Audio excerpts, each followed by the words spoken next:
Bonjour à tous et bienvenue dans ce nouvel épisode de Rezaïn. Dans Rezaïn, nous partageons une grosse dose de motivation pour, après un doctorat, réussir votre transition entre le laboratoire académique et l'entreprise privée.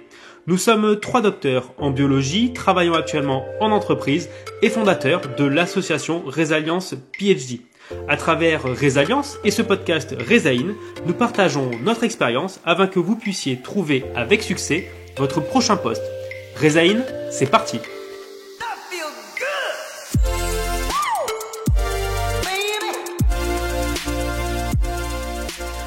Bonjour à tous et bienvenue dans ce premier épisode de Rezaïn. C'est un vrai plaisir de vous retrouver aujourd'hui pour ce premier épisode de Rezaïn. Donc Rezaïn, le podcast de l'association Resalience. Alors pour vous dire un petit mot sur l'association Resalience PhD. Alors nous sommes 3 cofondateurs et aujourd'hui je suis présent avec Assia. Salut Assia. Salut Alexis, bonjour tout le monde. Et Delphine. Bon alors bonjour Assia, et Delphine est également là aujourd'hui avec nous. Salut Delphine. Salut Alexis, salut Assia, je suis ravie de vous retrouver aujourd'hui. Alors, Resalience a été créée il y a quelques mois, donc a été co-créée par nous 3. Clairement, le but de cette association, c'est de vous aider, vous, jeunes chercheurs, doctorants, docteurs, même si vous êtes actuellement en postdoc, on veut vous aider, vous accompagner à faire la transition entre le laboratoire académique et l'entreprise privée.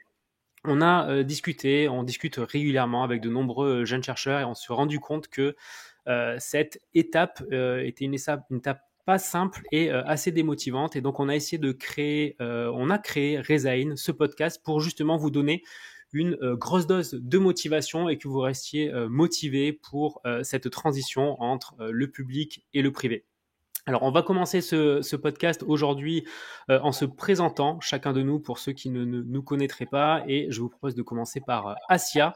Assia, du coup, si tu peux nous en dire un peu plus sur toi, qui tu es et comment est-ce que tu en es venu à créer avec nous, en tout cas, Resalience. Yes, merci. Merci pour cette super introduction, Alexis. Génial, je suis trop contente d'être en votre compagnie et puis de lancer ce super podcast qui, je suis sûre, va plaire beaucoup les doctorants, postdocs, comme tu as dit, tous les jeunes chercheurs. Donc moi, je m'appelle Assia Srir. J'ai un parcours en recherche académique, classique, je dirais, avec une thèse en immunologie qui a duré 4 ans, que j'ai soutenue en 2015. Et ensuite, je me suis spécialisée en oncologie et je suis partie sur 2 postdocs. Donc, j'ai fait pas mal de recherches académiques. Un premier postdoc au CNRS, un second postdoc à l'Oncopole de Toulouse. Donc 50 postdocs environ. Et ben, comme tout le monde, j'ai vu que la situation était un peu compliquée pour avoir un poste de chercheur, de maître de conf. Et en réalité, en regardant bien, ça me plaisait pas trop ce job. J'avais des gens qui faisaient le métier, donc je voyais que c'était beaucoup de recherche de financement. Voilà, moi j'avais besoin d'être en contact avec les gens, j'avais besoin de ce relationnel. J'avais connu quand même pas mal de solitude aussi pendant mon postdoc. Donc je savais que je devais aller chercher autre chose ailleurs, mais quoi? Ah, telle est la question. Donc j'ai continué quand même en me disant, bon, il me faut un métier qui ressemble un peu. Donc voyons ce qui se passe en recherche clinique. J'en parlerai peut-être plus tard, Alexis. Et puis au final, 2 ans, 1 an et demi de chômage environ. Je suis tombée aussi enceinte entre-temps, donc j'ai eu un bébé, congé mat, etc. Je me suis posé énormément de questions. Et puis après, j'ai commencé à fouiller, comme tout le monde, et puis j'ai commencé à chercher des informations sur YouTube, à voir s'il y avait des témoignages. Je n'ai pas trouvé.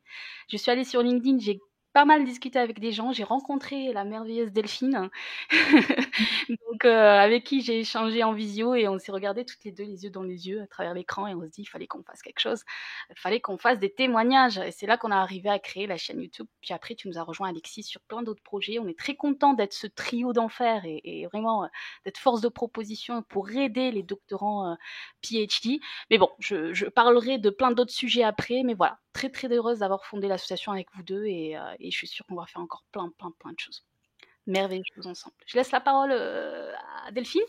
Ouais, bah écoute, déjà merci beaucoup Assia pour ce partage et effectivement on aura l'occasion d'en rediscuter pendant ces podcasts, mais la puissance du réseau et notamment des réseaux comme LinkedIn, aujourd'hui si on s'en rencontrait tous les 3 et si on a mis en place ces différents projets, c'est grâce au réseau et c'est grâce à des réseaux et notamment des réseaux sociaux type LinkedIn qui peuvent vous permettre de faire des rencontres. Delphine, est-ce que tu peux nous en dire un peu plus sur toi? Alexis, mais oui, avec plaisir. Alors, pour ma part, donc je m'appelle Delphine Caps, je suis trésorière de l'association. On n'a pas mentionné, Asia, tu es présidente et Alexis, tu es secrétaire. Bon, C'est est-ce que vrai, ça a c'est de vrai. l'importance? Mais voilà, Merci Hmm. Delphine. je ressouligne. Alors, pour ma part, j'ai un doctorat en biologie moléculaire que j'ai obtenu à l'université de Strasbourg. C'était en 2016, donc j'ai travaillé sur le paludisme. Et malgré que mon doctorat se soit très bien passé, ça m'a beaucoup plu. Alors c'était très dense, parfois très dur, bien sûr, mais voilà, j'avais en tout cas au départ envie de poursuivre dans la recherche. Mais bon, pour faire court, j'ai jamais pu décrocher de postdoc ou de poste directement type ingénieur de recherche en laboratoire, alors que ce soit public, privé, je regardais les deux. La priorité était quand même la recherche, mais voilà, ça ne s'est pas fait. Et voilà, donc ma période post-thèse, c'est 2 ans de chômage avec des petits jobs dans l'enseignement. Donc voilà, donc pas mal de galères, de remises en question, de baisse de confiance en soi, etc. Et donc finalement, j'ai repris, donc 3 ans après ma thèse, une année d'études qui était assez transversale, assez voilà, assez riche et variée. Et avec cette année d'études, en fait, je ne savais quand même toujours pas quoi faire comme métier. Du coup, pourquoi je suis là aujourd'hui au sein de notre association Résilience PhD? Eh bien, c'est parce que j'aurais aimé deux choses. J'aurais aimé trouver toutes les informations que je souhaitais. Je voulais entendre des gens raconter leur vie. Ben voilà, j'ai eu ma thèse, j'ai fait ça après, ça m'a plu ou ça m'a pas plu. Voilà, comme Asia l'a souligné tout à l'heure, je cherchais des témoignages. J'ai pas forcément trouvé ce que je voulais. Et la deuxième chose dont j'aurais souhaité bénéficier, c'est un accompagnement. Voilà, avoir quelqu'un à qui parler de ma situation, quelqu'un qui pourrait m'aider, vraiment un côté dialogue. Et voilà, du coup, ma présence, la raison de ma présence, c'est d'offrir aujourd'hui aux masters, PhD, futurs PhD, etc., ce que moi j'aurais voulu avoir quand j'étais dans la galère. Ben, merci beaucoup Delphine pour cette introduction. Donc finalement, et on va le voir, enfin, je vais me présenter également. Effectivement, la transition entre la fin de la thèse et le début, enfin la thèse ou du postdoc d'ailleurs, et le début dans le privé est souvent un cheminement qui est plus ou moins long et qui en tout cas rarement simple. Et effectivement, on partage cette partie-là tous les trois. Alors pour me présenter, moi je suis Alexis Moujol, actuellement je suis cadre commercial dans une entreprise qui travaille dans le monde des life science. Comment est-ce que j'en suis arrivé là? Donc j'ai un doctorat en biochimie que j'ai soutenu en 2014 à l'université de Bordeaux, après un parcours académique classique, hein, donc licence, master, doctorat. Pendant ma thèse, je me suis beaucoup investi dans une association de jeunes chercheurs, peut-être que certains connaissent sur Bordeaux, qui est Akidoc. Et c'est vrai que à travers cette association, ça m'a permis de rencontrer des personnes qui avaient des doctorats et qui faisaient autre chose que de la recherche. Et ça m'a vraiment permis en fait d'avoir une vision un peu différente que celle que j'avais en entrée en thèse, où pour moi mon parcours c'était faire une thèse, enchaîner un premier postdoc, tenter des concours, les rater, enchaîner un deuxième postdoc, etc., qui est en général le concours, la suite logique et classique. Et là, en fait, je me suis rendu compte que l'étendue des possibles après une thèse était vraiment immense. Donc, j'ai soutenu ma thèse fin 2014 et j'ai intégré l'entreprise dans laquelle je suis fin 2015, donc sur des fonctions commerciales pour une entreprise qui travaille dans le domaine des life sciences. Et finalement, pourquoi est-ce que je me suis dirigé vers ces métiers-là? Donc aujourd'hui, en fait, je suis Key Account Manager parce qu'en fait, ça me permettait de rester en contact avec le monde de la recherche. En général, si on fait une thèse, et moi, si j'ai fait une thèse, c'est parce que je suis passionné de sciences. Et ce métier-là me permettait de rester en contact avec les chercheurs tout en ayant euh, voilà, de la communication et de l'échange quotidien avec des personnes qui m'avaient un peu manqué en thèse, où on passe quand même beaucoup de temps seul à la paillasse. Voilà. Et la transition a pas été simple. J'ai commencé par postuler sur des postdocs, notamment aux États-Unis à la fin de ma thèse. Je suis parti là-bas, je suis rencontré ces laboratoires-là, je suis revenu, je pensais que ça allait le faire. Ça l'a pas fait, j'ai continué à chercher des postdocs que j'ai pas trouvé. Et finalement, j'ai décidé de chercher en entreprise. Et moi, mon expérience personnelle a fait que ça a été beaucoup plus simple de trouver un boulot dans une entreprise qu'un postdoc dans une université. Donc voilà, ça casse pas mal de croyances, mais voilà, en tout cas, moi, à titre personnel, c'était beaucoup plus simple de trouver dans le privé. Voilà, maintenant vous en savez un peu plus sur nous trois. Eh ben, je pense qu'il va être temps d'aborder le sujet du jour. On a décidé de commencer sur un sujet assez général et je pense que c'est la question que chacun d'entre vous se pose quand on commence à réfléchir finalement à la fin de la thèse ou la fin d'un postdoc et la question à laquelle qu'on souhaite aborder aujourd'hui est que faire après un doctorat. Alors, on va commencer de manière très simple. On va chacun d'entre nous vous présenter ce qu'on fait aujourd'hui, puisque comme vous l'avez compris, nous sommes trois docteurs en biologie qui travaillons aujourd'hui dans le privé et qui faisons autre chose que de la recherche. On va peut-être inverser les rôles. Commençons par Delphine cette fois-ci. Delphine, que fais-tu? Merci beaucoup Alexis. Alors, que faire après la thèse? Je vais passer rapidement sur ce que moi j'ai fait, qui est de prendre un aller simple pour une île au soleil. Mais bon, je pense que vous n'êtes pas connectés aujourd'hui avec nous pour avoir ce type d'infos, même si souffler un petit peu après la thèse peut être une idée tout à fait bénéfique. Alors, je ne l'ai pas mentionné tout à l'heure. Voilà, après mes 3 ans de galère, j'ai pu obtenir un poste qui est celui de consultante en financement de la R&D et de l'innovation. Pour moi, il y a 2 surprises par rapport à ce poste. La première, c'est que déjà, il y a quelques années, ce métier, je ne le connaissais pas. Donc, c'est quand même assez particulier d'exercer un métier qui nous est plutôt inconnu. Et la deuxième chose, c'est que sur le papier, par rapport à tout le vocabulaire associé à ce métier, le côté fiscal, financier, les impôts, etc., ça faisait pas du tout appel à des choses qui me faisaient vibrer. Mais voilà, au moment de regarder quand même ces offres d'emploi en consultante en financement, j'ai quand même pu déceler des choses qui allaient et qui me plaisent effectivement. Donc je vous explique en quelques mots en quoi consiste mon métier et qu'est-ce que j'apprécie dedans. Donc j'accompagne aujourd'hui plusieurs dizaines de sociétés privées qui font de la recherche, alors pas que en biologie, il y a vraiment dans tous les domaines. Ça peut être les ressources humaines, ça peut être l'automobile, ça peut être l'environnement, c'est très vaste. Et pour simplifier, je les accompagne pour obtenir des crédits d'impôt, donc pour qu'elles payent moins d'impôts. Alors dit comme ça, c'est pas forcément très sexy ou très excitant comme sujet. Cela dit, pour arriver à ce point-là, il y a plein d'étapes que personnellement j'affectionne beaucoup et qui vont venir solliciter des compétences largement développées par les PhD. Alors la première grande facette de mon métier, elle est technique, elle est scientifique, puisque je dois comprendre, pour commencer, les projets de mes clients. Donc il y a du côté relationnel, ça fait partie de ce que j'aime. Je questionne, alors je me déplace, je fais des visios, des appels téléphoniques pour écouter les projets de mes clients, les comprendre. Encore une fois, voilà, ça peut être tout et n'importe quoi comme domaine. Donc il faut très rapidement se mettre dans le bain avec des termes qui peuvent être très techniques dans un domaine inconnu. Et ensuite, il faut faire le tri, voir qu'est-ce qui est de la recherche, qu'est-ce qui est de l'innovation, parce que ce n'est pas la même chose aux yeux de la loi et les aides financières ne sont pas les mêmes. Et pour compléter le côté très technique et scientifique de mon métier, en fait, quand on déclenche ces aides, que je n'ai pas nommées d'ailleurs, ce sont surtout les crédits impôt recherche et crédits impôt innovation. Alors même s'il y en a plusieurs autres, voilà, pour ce podcast, ce sera l'essentiel de mon propos. Il y a aussi de la rédaction dossier. Si on aime rédiger, c'est un métier qui peut vous plaire. Voilà, encore une fois, quand on déclenche une aide sur différents projets, faut rédiger un dossier pour raconter les objectifs du projet, les expérimentations, les résultats, etc. Et le fait d'avoir été soi-même chercheur et d'avoir soi-même rédigé une thèse, eh bien, ça aide vraiment énormément.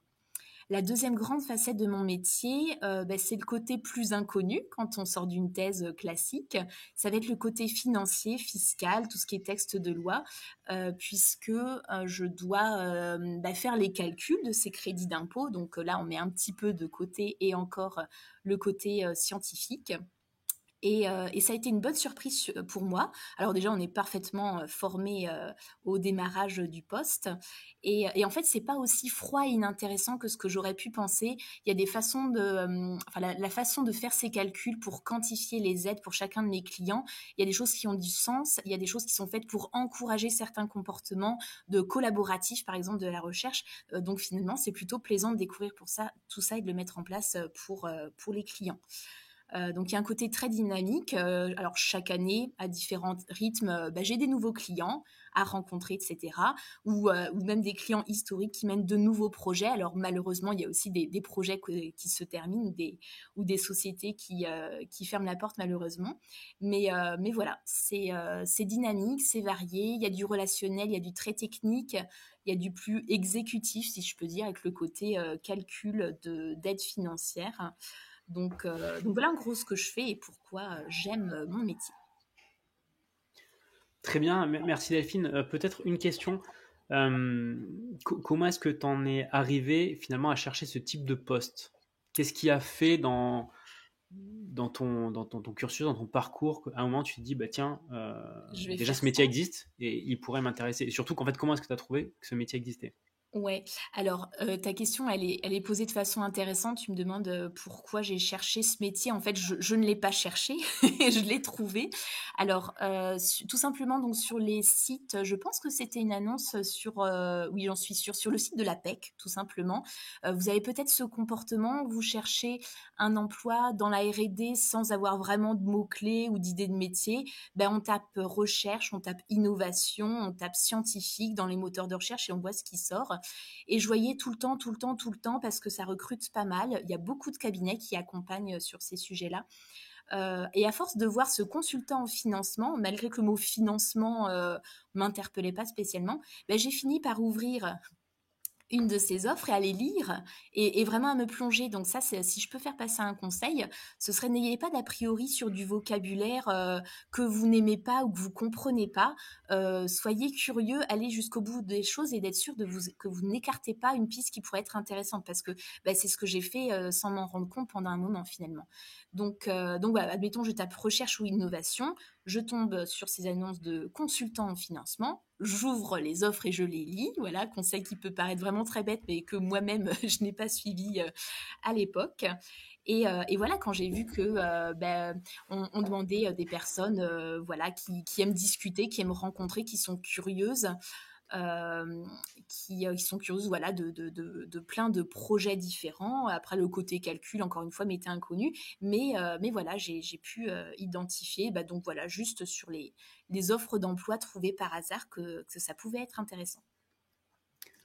Ok, merci Delphine pour ces précisions. Et merci pour ce partage. Asia, est-ce que tu peux nous en dire un peu plus sur toi, Yes. ce que tu fais aujourd'hui et comment t'en es arrivé là? Ok, donc du coup je reprends. Moi j'avais parlé, donc je vous avais dit que j'avais fait 2 post-doc, 5 ans de recherche, et qu'après je me cherchais un peu comme tout le monde. Je n'ai pas passé les concours, je savais que j'étais faite pour autre chose qu'être chercheur. Et je me suis dit, bon, dans ma réflexion, il faut que je fasse un métier toujours en lien avec les recherches, un peu proche du patient plutôt, parce que j'ai un peu travaillé sur les biopsies, mais j'en pouvais plus des rats et des souris. Donc je voulais me rapprocher du patient, de l'être humain, etc. Et donc je me suis dit, tiens, la recherche clinique, why not? Et donc j'ai fait une formation d'ailleurs qui est financée par Pôle emploi. Une formation dans un organisme privé qui s'appelait Mediax, qui a duré, je crois, 2 mois ou 1 mois et demi. C'était en visio et c'était quand il y avait le covid. Et donc c'est une formation qui vous forme au métier d'attaché de recherche clinique. Donc j'ai fait ça et puis après il fallait faire un stage ou directement trouver un job en CDD pour commencer, et puis moi j'ai trouvé un stage du coup. J'ai trouvé un stage, donc à l'Oncopole de Toulouse, comme attachée de recherche clinique promoteur, parce qu'il y a les 2 versants, promoteur et investigateur. Je ne rentrerai pas dans le détail, mais allez voir la vidéo de Sophie sur YouTube qu'on a interviewée et qui fait le job. Et donc après, j'ai fait un stage de quelques mois. J'avoue qu'il y avait trop d'aspects administratifs dans ce stage-là et que je m'ennuyais un petit peu.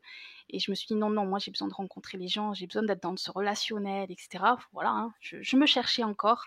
Et donc j'ai pas mal discuté sur LinkedIn, hein. Avec Delphine aussi d'ailleurs, on poste pas mal, et on discute pas mal avec les gens, et c'est là que je me suis intéressée aux affaires médicales, mais j'en parle pas, peut-être qu'on en parlera tout à l'heure, Alexis, des Mhm. différents métiers Ouais. possibles. Donc j'étais focus là-dessus jusqu'à qu'un jour je reçois un petit message privé de mon boss actuel qui me dit écoutez, je suis tombée sur vous en tapant quelques mots-clés sur LinkedIn, je cherche des profils et je pense que j'ai une ouverture de poste, je pense qu'il pourrait beaucoup vous intéresser. Il m'a balancé 3-4 mots-clés qui sont pile dans ce que je recherche. Il m'a dit voilà, on est une jeune start-up. J'ai commencé à faire un entretien avec lui en me disant why not, vraiment, hein, sans aucun a priori. Je ne connaissais pas le monde de la start-up parce que moi je visais les big pharma, pour vous dire, rien à voir. Et premier entretien, ça s'est plutôt bien passé. Deuxième entretien, donc il m'a mis en une simulation, il m'a dit tu vas nous faire ça, une sorte d'exercice, etc. Donc c'est une start-up qui développe une application de type SaaS. Alors c'est, j'avoue, très nouveau pour moi, pour le coup, et je suis sortie un peu de ma zone de confort, puisque ça tourne autour de l'intelligence artificielle, hein, chose que je ne connais pas du tout. Donc j'ai dit pourquoi pas, et ça a vachement matché, je dirais, au niveau relationnel. J'ai rencontré aussi l'associé qui s'appelle Charles. Donc c'est une petite start-up qui a 3 ans maintenant et qui s'appelle Obsidian. Et puis j'ai fait le troisième entretien sur Paris, et bon voilà, je veux dire, quand ça coule, quand ça devient évident, quand ça devient, enfin on se pose même plus de questions. Je me suis dit tiens, petite équipe super sympa, start-up, bonne ambiance, familiale, etc. On me propose un job où je fais plein de choses. Je suis à la fois chef de produit parce que j'accompagne l'équipe dev sur le développement de l'application pour s'adresser à des clients de type pharma, biotech, etc. Donc, pour faire simple, c'est une application qui permet, en se basant sur l'intelligence artificielle, d'analyser automatiquement les articles scientifiques. Je fais simple, hein, je ne rentre pas dans les détails, sinon ça va être compliqué, on va y passer toute la journée. Mais voilà, donc du coup, sur l'expertise métier, donc vu que je passais par la recherche académique, donc je peux orienter, aider, accompagner, proposer, tester les produits et vraiment être force de proposition pour que l'équipe dev puisse derrière redévelopper, rajouter des options, remodifier, puis derrière moi je teste. Ensuite, je fais pas mal de choses à côté, je participe dans les demandes de financement aussi, participe aussi dans la com marketing aussi. Qu'est-ce que je fais d'autre? Voilà, et aussi sur l'aspect commercial aussi. Un peu sur, je fais les formations quand les gens rentrent dans des phases pilotes, c'est moi qui les accompagne, qui fais le suivi, un peu le métier de customer success, etc. Enfin, voilà, je touche à plein de choses, je ne m'ennuie pas, c'est hyper stimulant, je fais plein de tâches très différentes, et voilà, le côté start-up me plaît beaucoup aujourd'hui. Après, bon, on verra, hein, je veux dire, une carrière, c'est aussi, ça peut être aussi plusieurs métiers. Je commence par ça, je développe des compétences. On dit toujours, Alexis, Delphine, vous confirmez qu'il faut d'abord mettre un premier pied dans le privé, c'est le plus dur. Je l'ai fait dans cette start-up qui a beaucoup d'ambition, et je sais pas, je sais pas où je serai dans 3 ans, dans 5 ans, je sais pas du tout si ça marche super bien, why not continuer. Ce qui est sûr, c'est qu'on continuera ensemble, Delphine, Alexis et moi-même, à faire plein de choses dans cette association pour vous aider à fond, à y voir plus clair et vous accompagner dans votre recherche d'emploi dans le privé. Je m'arrête là, Alexis. Je te Ouais, laisse très bien. parler. Écoute, merci pour ce témoignage. Ce qui est super intéressant, c'est que finalement, le fait que tu t'es rendu visible sur des réseaux a fait qu'on est venu te chercher. Tout à fait. Ça, c'est super intéressant. Gardez ça en tête, hein, la visibilité. Aujourd'hui, vous avez des outils qui sont incroyables, hein, des réseaux sociaux qui vous permettent de gagner en visibilité. Et vous voyez, dans le cas d'Asia, se rendre visible, eh bien, on est venu la chercher. Et finalement, elle est partie sur des horizons, peut-être que de toi-même, tu n'y serais pas forcément allé. Absolument, Mais Alexis, voilà. et puis pas avoir peur de sortir de sa zone de confort, hein. Moi, j'ai fait à peu près 10 ans de recherche si je compte la thèse. Aujourd'hui, je fais un métier qui est complètement différent, mais je m'éclate complètement, quoi. Donc on peut être très étonné, très surpris de se dire je fais plus de l'immuno-onco, mais je m'éclate dans un job nouveau parce que je suis stimulée, parce que j'apprends en permanence, parce que voilà. C'est ça aussi, hein, le métier. C'est pas juste rester dans un domaine très précis, très pointu. C'est s'ouvrir et ouvrir les horizons et être ouvert aux opportunités, c'est très important. Ouais, je te rejoins tout à fait. On passe quand même tous beaucoup de temps au travail. Donc, si on prend pas de plaisir dans ce qu'on fait, les journées peuvent être très longues. Ce qui est aussi intéressant quand on voit vos deux parcours, c'est que finalement, des fois, des personnes peuvent nous questionner sur le fait de doit-on faire un postdoc ou pas pour partir dans le privé. Finalement, on voit que les deux sont possibles. Je pense qu'il faut, c'est que surtout que votre parcours soit cohérent par rapport à vos objectifs et vos ambitions. Donc finalement, la question du postdoc, il n'y a pas une réponse claire, ça va plus être vous en fonction de ce que vous voulez faire au moment où la question se pose. Écoutez, je vais enchaîner. Donc moi aujourd'hui, comme je vous le dis, alors, mon titre, hein, c'est Senior Key Account Manager. Donc en fait, je fais de la gestion de compte. Donc c'est des métiers similaires au tout ce qui va être commercial, ingénieur technico-commercial, account manager. Donc le métier aujourd'hui, c'est voilà, moi j'ai un portefeuille client et mon but, c'est de développer le chiffre d'affaires de mon entreprise chez ces clients-là.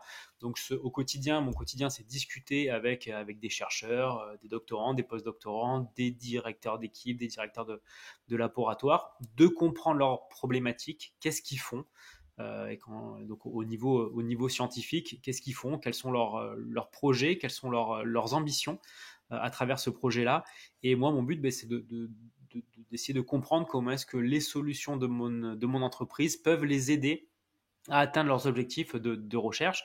Donc, c'est-à-dire, pour être très concret, ça peut être aussi bien un laboratoire qui se lance dans du Western blot, par exemple. Voilà, moi, je vais pouvoir les accompagner pour mettre en place des manips de Western blot de A à Z, des laboratoires qui font de la QPCR, mais qui se retrouvent avec des CT tardifs, par exemple. Je vais pouvoir les aider à trouver des meilleures solutions sur leur extraction, sur la reverse transcription, sur la QPCR à proprement parler. Donc mon quotidien, c'est voilà, c'est parler avec des chercheurs de leurs projets de recherche et ensuite de manière un peu plus technique de proposer les solutions de mon entreprise.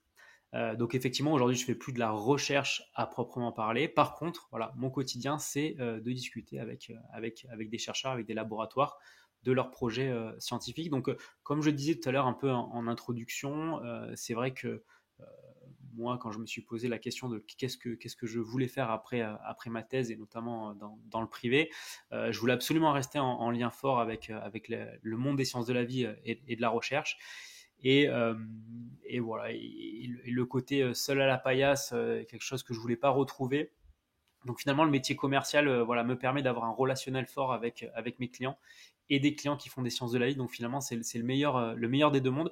Et aujourd'hui, je prends beaucoup de plaisir dans ce que je fais. Je pensais en thèse, une anecdote que j'aime bien partager, en thèse, on m'aurait dit, est-ce que tu veux devenir commercial? Je pense que ma réponse était claire, c'était non, parce que la vision du commercial que j'avais, c'est le monsieur ou la dame qui frappe à la porte pendant qu'on est en train de faire une manip pour nous vendre ses enzymes de restriction, voilà, alors qu'on est en train de faire autre chose et qu'on n'a absolument pas de temps à lui consacrer. Aujourd'hui, je suis de l'autre côté, je suis moi-même commercial, et alors je dis pas que certains travaillent, malheureusement, certains travaillent comme ça. Aujourd'hui, c'est pas du tout mon quotidien. C'est pas du tout le quotidien de la compte manager que d'aller embêter les gens qui sont à la paillasse. Mais voilà, il y a vraiment plus une réflexion au niveau voilà, des objectifs. Comment est-ce qu'on va atteindre ces objectifs? Qu'est-ce qu'on va aller discuter de quels produits, de quelles solutions avec les clients. Donc voilà, tout ça pour vous dire finalement, et je ne sais plus d'entre vous deux le partager, n'ayez pas trop d'a priori vis-à-vis d'un métier. En général, la vision qu'on a d'un métier est peut-être pas forcément la réalité du terrain.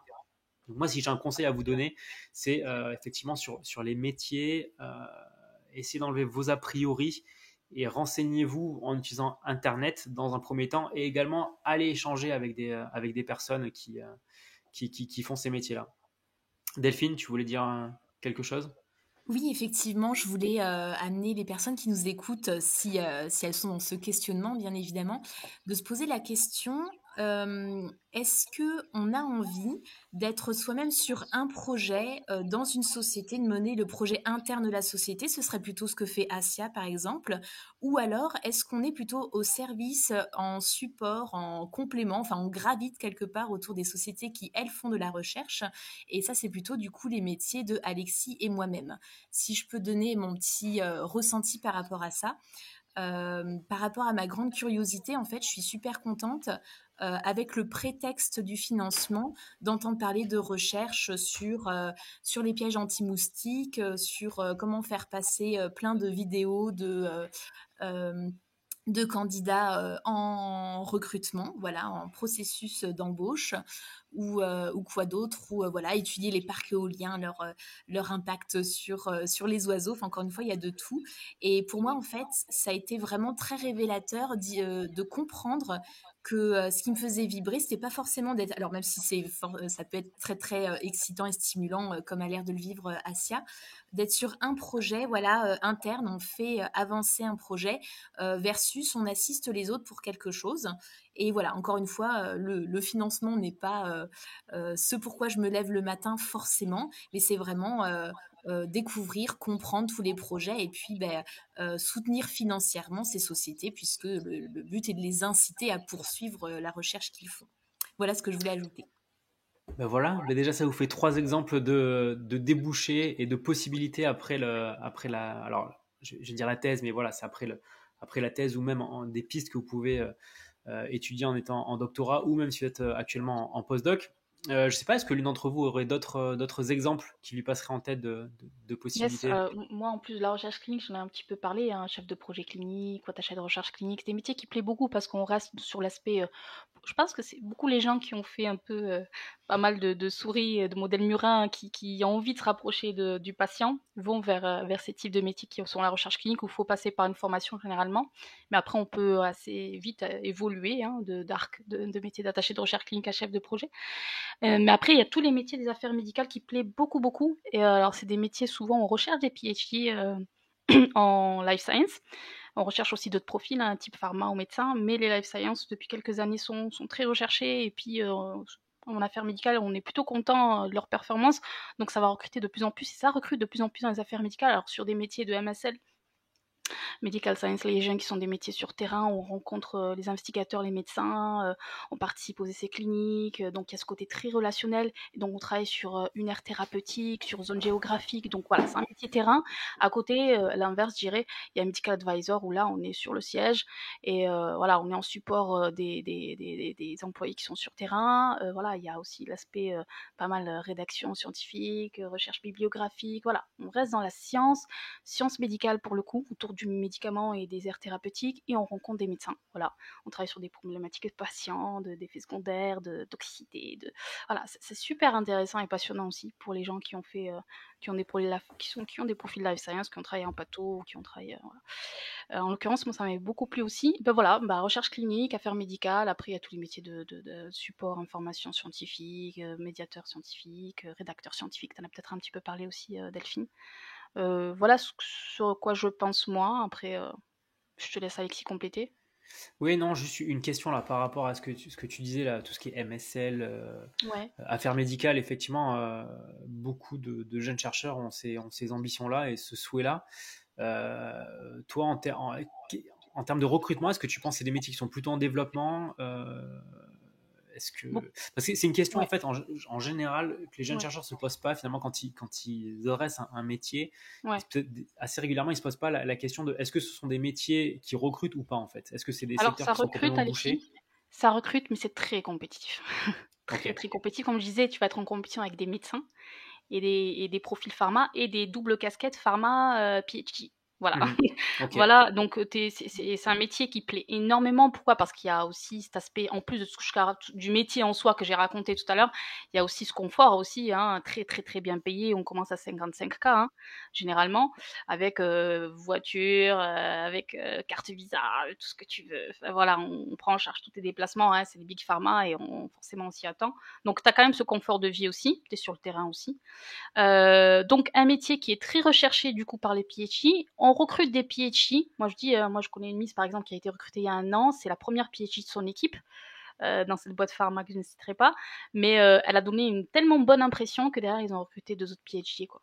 Donc si tu veux, Mhm. voilà. PhD donne, enfin, en général, ça se passe très très bien. Ils en sont très contents et ceux qui recrutent des PhD continuent à recruter des PhD en life science. Ok. Donc ça va recruter, mais ça va devenir encore de plus en plus compétitif. C'est très recherché forcément, donc Ouais. je pense que la demande est plus importante que l'offre.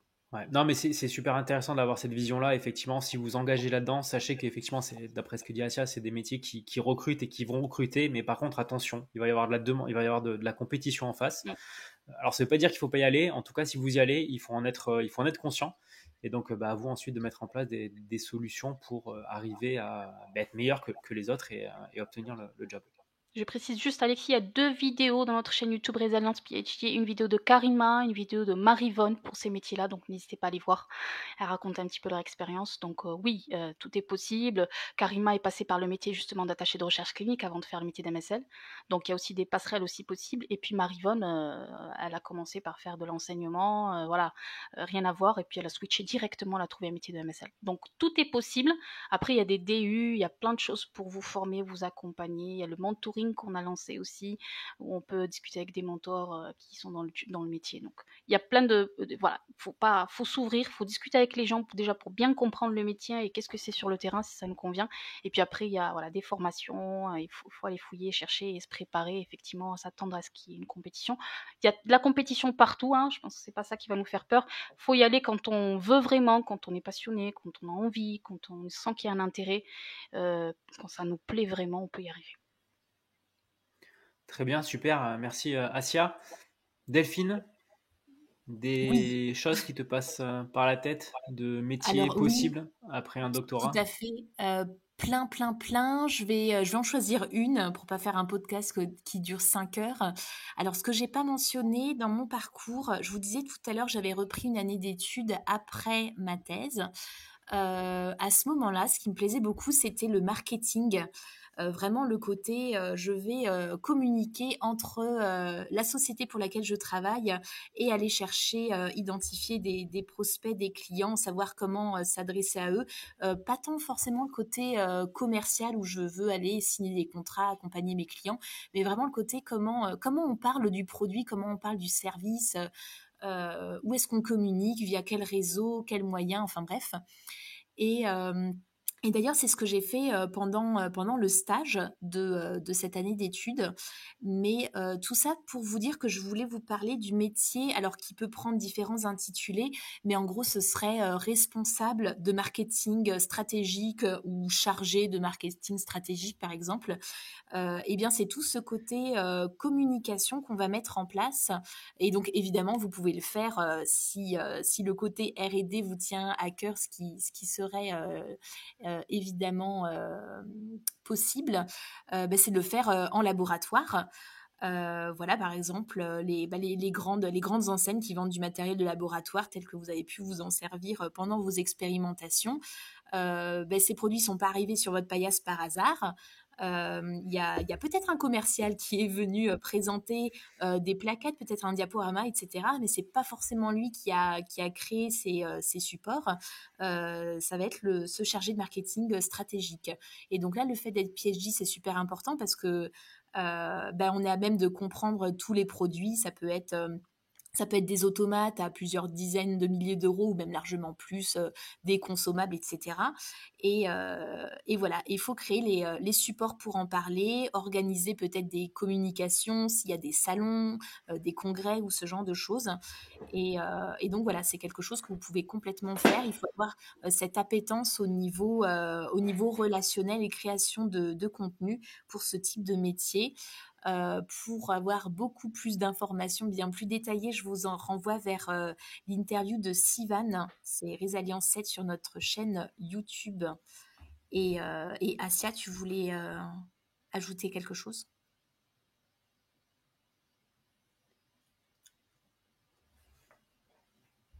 On n'a pas ton son, Asia. Ah, je disais que peut-être que je laisse d'abord Alexis parler de ses métiers, et puis moi, Ouais. c'était plus Ah bah alors, ok. Bah, voyons. alors moi, effectivement, le métier que j'ai en tête, c'est celui d'ingénieur d'application. Alors, on le trouve aussi sous le nom de Field Application Scientist. Donc là, en fait, c'est des sociétés qui vendent notamment alors, de l'instrumentation, aussi du consommable, notamment sur l'instrumentation, quand il y a besoin de faire des installations d'instruments assez poussés chez le client, qu'il faut faire des démonstrations chez le client d'instruments assez complexes, assez poussés, mais il y a des personnes qui sont dédiées à ces machines-là, donc qui savent les utiliser sur le bout des doigts. Et là, je parle voilà, d'instruments que vous utilisez certainement tous les jours au laboratoire. Donc c'est vrai que de venir du monde du laboratoire, d'avoir utilisé ces instruments-là, alors de la marque ou de marques concurrentes pendant la thèse, permet déjà de connaître la technique et donc du coup d'être complètement légitime chez le client, puisque quand vous allez présenter ces solutions-là chez le client, vous savez de quoi vous parlez, et surtout, comme vous avez déjà utilisé ces technologies-là, eh ben ce sera beaucoup plus simple de maîtriser l'instrument. Donc voilà, donc les métiers d'ingénieur d'application, qui sont des métiers, alors en général, à terrain, il faut aller se déplacer chez les clients, comme je disais, soit en support des commerciaux, en pré-vente lors notamment des démonstrations, ou en post-vente, après la vente, pour aller faire de l'installation et tout ce qui va être formation client, pour qu'une fois que la machine est installée, est vendue et installée, le client soit capable de l'utiliser par lui-même. Voilà, donc des pistes également à étudier après un PhD. Asia, tu Et voulais... puis, on peut aussi être auto-entrepreneur. Faut pas oublier, on peut Tout créer à son fait. propre business. Voilà, si on se dit, on se retrouve nulle part, on cherche, on trouve nulle part. Je crée mon propre business. Et ouais, ça marche. Il y a plein de PhD qui font ça et à qui ça réussit beaucoup. Je dis ça juste en t'écoutant, Alexis. C'est pas la conclusion que je voulais que je voulais dire. Par rapport à ma conclusion et en vous écoutant, je me suis dit, il faut surtout pas oublier de leur dire à tous les gens qui nous écoutent qu'une carrière, c'est pas quelque chose de linéaire, d'accord? Tu citais l'exemple tout à l'heure, Delphine, de la Miss qui avait commencé à faire attaché de recherche clinique et qui fait BizDev aujourd'hui. Ah, voilà, il y a plein de gens aussi qui switchent du commercial vers du marketing, il y a plein de gens qui switchent de la R&D vers la communication scientifique. Tout est possible, c'est ça qui est génial dans le privé. Alors que dans la recherche académique, on a quoi? On a postdoc, et puis chercheur, et puis maître de conf et peut-être professeur. Voilà, on a une droite. Et non, là, dans le privé, on a comme un réseau de neurones. Il faut juste être stimulé là où on est bien, là où on a envie d'aller, il faut y aller. Et c'est ça qui est génial. Je sais pas ce que vous en pensez. Vous voyez dans vos métiers dans 5 ans? Je vous pose une autre question. Moi, je suis entièrement d'accord avec toi, Asia. Finalement, le plus compliqué aujourd'hui, c'est la transition entre le labo académique, la fin de votre thèse, et votre thèse ou votre postdoc, et le premier pied dans l'entreprise. Parce qu'en sortant de thèse ou un postdoc, l'entreprise vous voit comme un chercheur, ce que vous êtes, hein. Alors qu'une fois que vous êtes passé dans l'entreprise, que vous avez une première expérience sur un métier, on ne vous voit plus comme un chercheur, mais comme je sais pas, chargé d'affaires, commercial, mais avec un background scientifique. Donc la philosophie est complètement différente.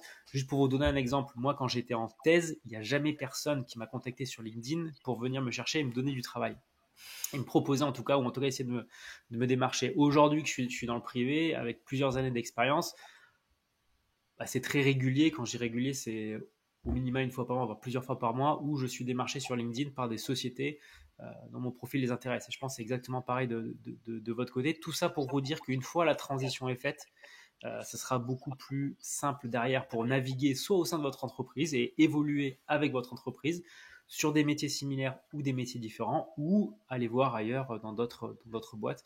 Puisque voilà, comme le disait Asia, effectivement, la carrière ne sera pas linéaire. Et effectivement, dans 5 à 10 ans, je n'occuperai certainement pas le poste que j'ai aujourd'hui. Et toi, Delphine? Alors, dans 5 à 10 ans, alors, même si je souligne ce que j'aime dans mon métier, j'aime aussi la nouveauté, j'aime le changement, j'aime m'adapter à quelque chose de nouveau. Et moi, je me régale à m'imaginer que dans, je sais pas, enfin, à moyen terme, je resterai sur un autre poste que je ne connais pas encore. Enfin, j'en sais rien. Et sinon, je pense aussi, ce que nous avons fait tous les trois en parallèle de nos métiers, voilà, bien salariés. On a cette association. Après, on peut avoir des projets, voilà, personnels de société, vraiment dans la R&D. On a aussi interviewé des personnes qui ont fait ça, ou des projets entrepreneuriaux qui n'ont plus rien à voir. Et tiens, ce serait un petit message que j'aimerais faire passer rapidement. C'est pas parce que vous êtes docteur en biologie, en biochimie, en je sais pas quoi, que vous êtes obligé, que vous avez signé un contrat à vie, que vous devez rester dans la recherche. Si tout d'un coup vous voulez ouvrir une boulangerie, faites-le aussi, quoi. Si ça Y a vous pas éclate. Ben ouais, ouais, Bien sûr. la vie, c'est pas un CV à remplir, quelque chose qui en jette, où il n'y a pas une seule journée de temps mort, où tout est logique et s'enchaîne avec une raison évidente. Voilà, vous êtes là pour remplir votre vie de choses qui vont vous plaire. Et si ça vous fait vibrer de faire quelque chose qui n'a plus rien à voir ni avec la R&D ni avec le salariat, eh bien ne vous mettez pas de limite. Il y en a déjà bien assez comme ça qui ne dépendent pas de vous-même.